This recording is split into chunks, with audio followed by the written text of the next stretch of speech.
What's going on, everybody? Ryan Quillen here, also known as the Medicine Man, and Kulve Taroth has appeared almost exactly 24 hours ago.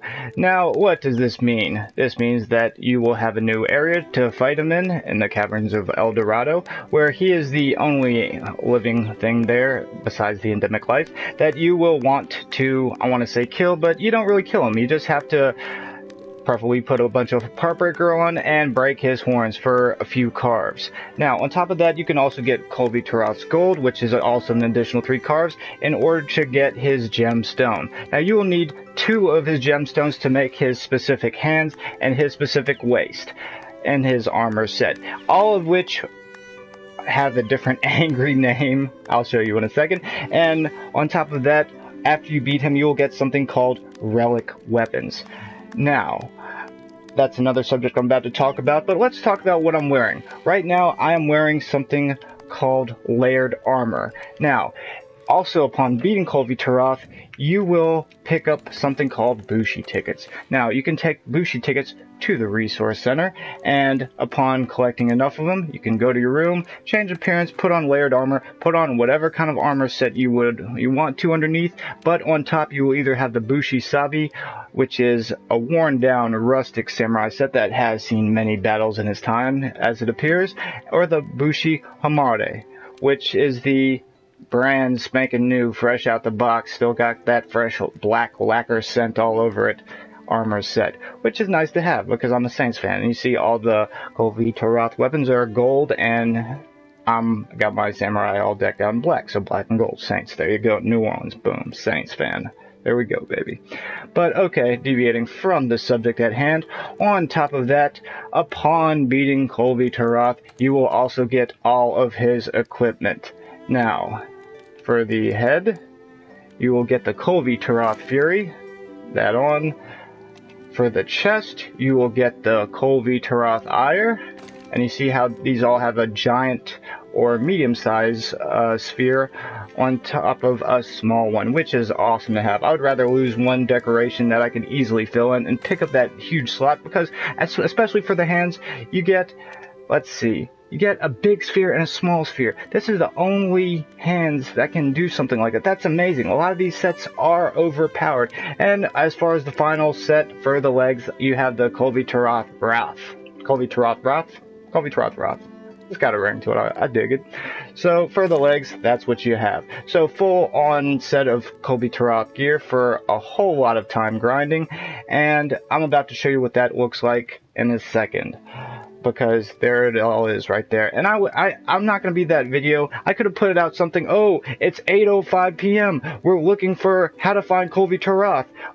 We don't know what the hell we're doing, but we're going to, waste of time. How quickly does that kind of video become irrelevant? I want something that's quality over quantity. And I'm sorry that I don't have the best editing software, so my videos aren't going to be as flashy as other people's videos, you guys.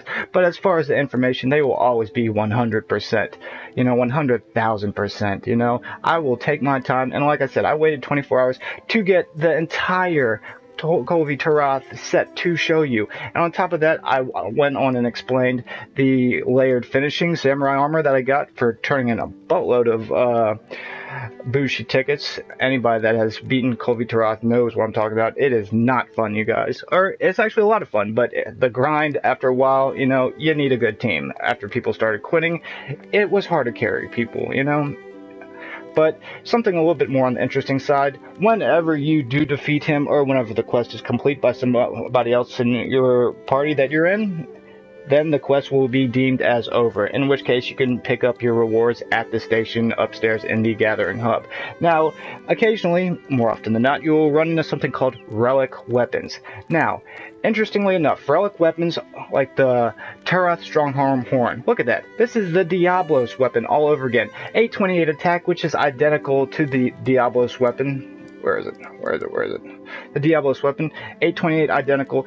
The Diablos weapon, as y'all know, has a hidden ice attack. This one has the exposed ice attack. And on top of that, impact flail.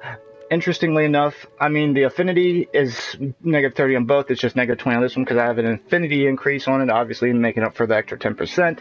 But for the defense for this one, for the Diablos, is +15. For this one, it's 25. It's where is it? See, +25 defense. it's better. It's my guilty pleasure, you know. I mean, not against things that aren't, I mean, allergic to ice, you know, or have an affinity against ice, you know. I use my Diablo's weapon, of course, but pretty much all other monsters, I use this one. This is my guilty pleasure, Charge Blade. And if you haven't noticed, whenever fighting Kulve Taroth, even when he's in full armor set, whenever you hit his golden fleece, the flails do full damage, which is amazing. So every time I swing my Charge Blade for a SAED, that's 1,000 damage. Boom. You know, wind up swing, coming down, boom, 6 flails, because I also have capacity boost, you know, so it's 6, not 5. That's 1,000 damage. 200, 250, 600, boom, easy. 1,000 damage per swing, no problem. Okay, moving right along. Now, you see, it's not just that weapon. Another good example is, okay, where is my fake Radabon gold out hammer? You are, okay, where are you? I can't wait to see if they have a Diablo Shadow version. Oh, also the levels will coincide. So, for instance, for the Diablo Shadow, it's a rarity 7. So the Kulve Taroth version will also be a rarity 7. Now, the rarity 8 versions do, you know, give you a wider range of different types of weapons, you know, but you will also see, here, a good example. Let me show you some gold weapons from Kulve. Here. Taroth Paralysis Bagpipe. This is a decent bagpipe, you know, 420 attack. Every gold weapon you see from them will have a giant gold slot here. Especially this is an interesting version of a weapon too. Like, okay, it's bagpipe with nice bit of paralysis. Decent attack, you know? And this one, I mean, it's a lance, so I mean, it doesn't have the greatest attack, but 450 on damage. When it comes to sleep buildup, that's amazing. Plus 10% affinity, I might do something with this class, for real. I mean, plus a huge decoration slot, and plus 20 defense, you know, that seems really typical on a bunch of the Kulve Taroth weapons. Now, as stated, a lot of the rarity 6 and rarity 7, and even rarity 8 weapons in most instances, do resemble the different versions that you can meld. Now, this becomes very apparent with a bunch of weapons, and as soon as you start farming them for more. And look, the Bond Striker, for instance, 3 levels of augments, sleep attack, rarity 6, plus 20 defense. Let's go find, where is it at? Here, the Kulve Taroth, the Tar Golden Bludgeon, 3 augment slots, sleep plus 30. This is the Radabon. I mean, they are, that's it.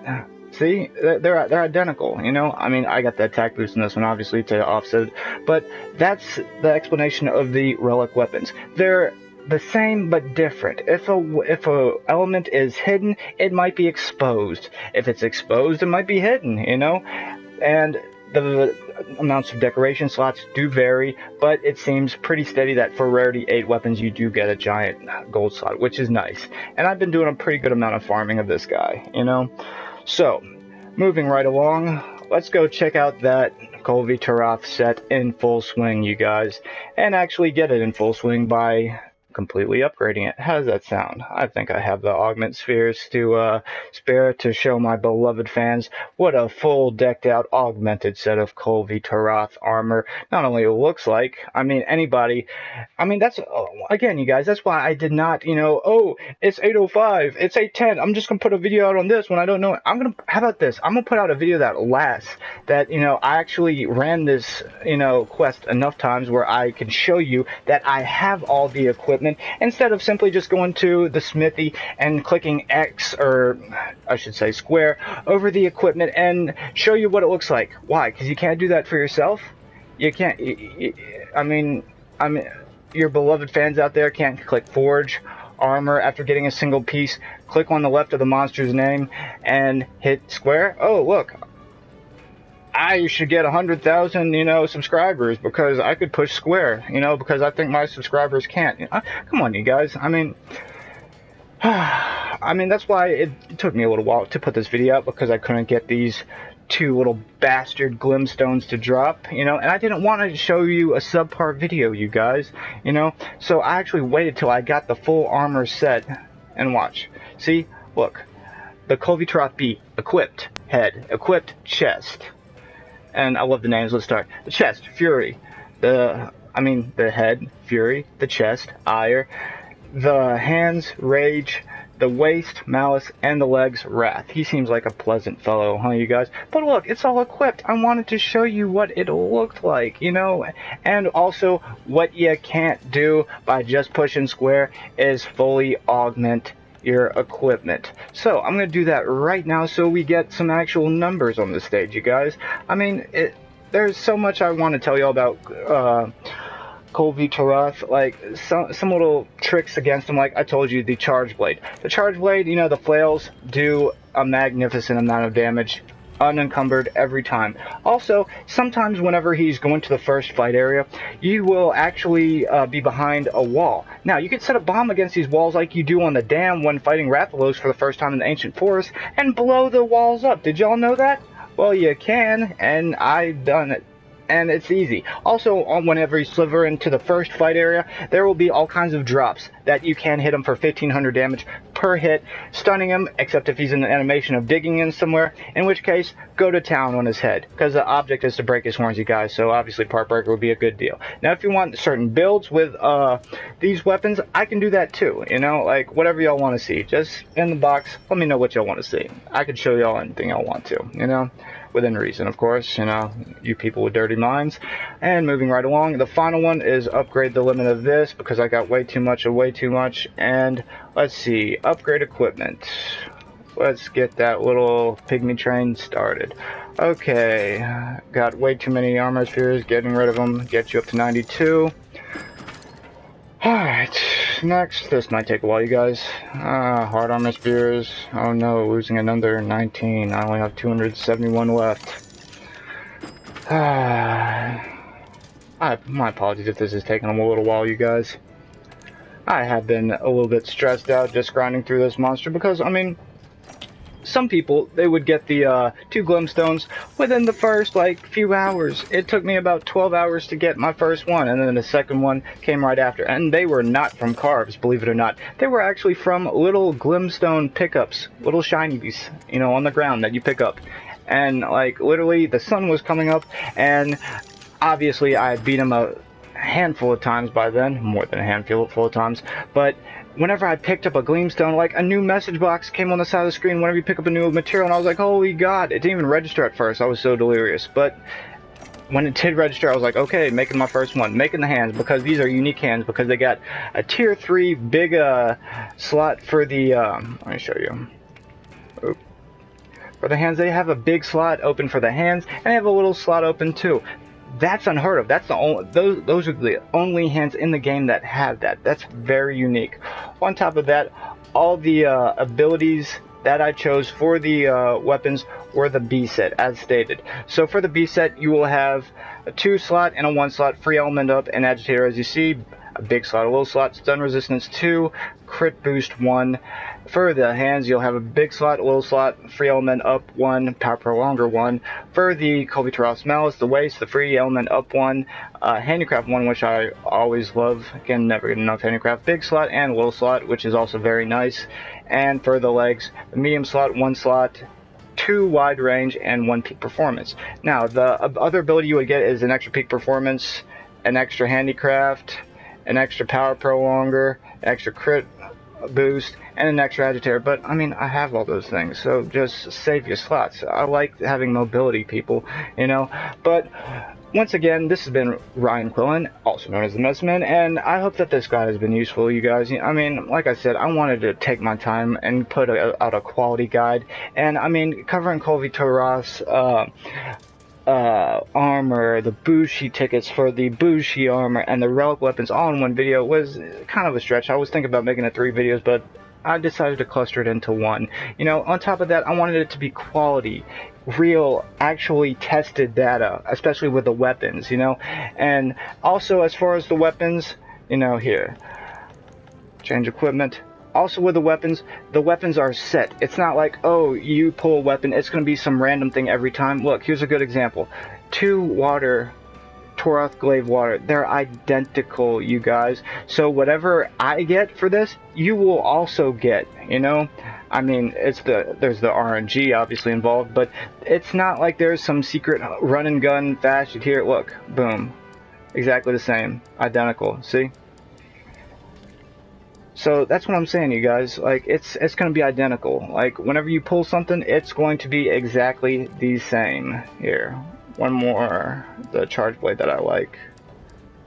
Taroth horn. Look, I mean, besides the fact that I put health regain in one, you know, it's identical. So that's what I'm saying, you guys. Like, all the relic weapons are set, and they're just different versions of the weapons that you can forge, you know, as stated earlier in the video. But I just wanted to briefly touch bases on that, show you my Bushi Armor, and show you my full set of fully augmented. You know, some people, even whenever they get the, you know, equipment, oh, I didn't augment it, so you can't see its full potential. I mean, that's no good, you guys. You have to see everything that this game has to offer on that specific subject, not through the looking eyes of a person that just wants more thumbs ups on their channel. You have to actually experience what it has to offer, you know, see real physical numbers. So after everything's said and done, you know, with this armor, you know, I have, it says 516. That is a crazy amount, you guys. That cannot be right. 516 armor, and people were trying to join with like 340 armor earlier. I'm sorry. There's got to be something wrong here. Hold on.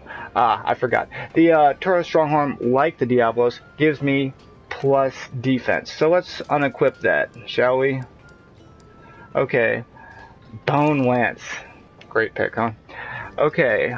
Let's see what the bare bones of this class is with no decorations, no defense boosts. Let's see, from equipment.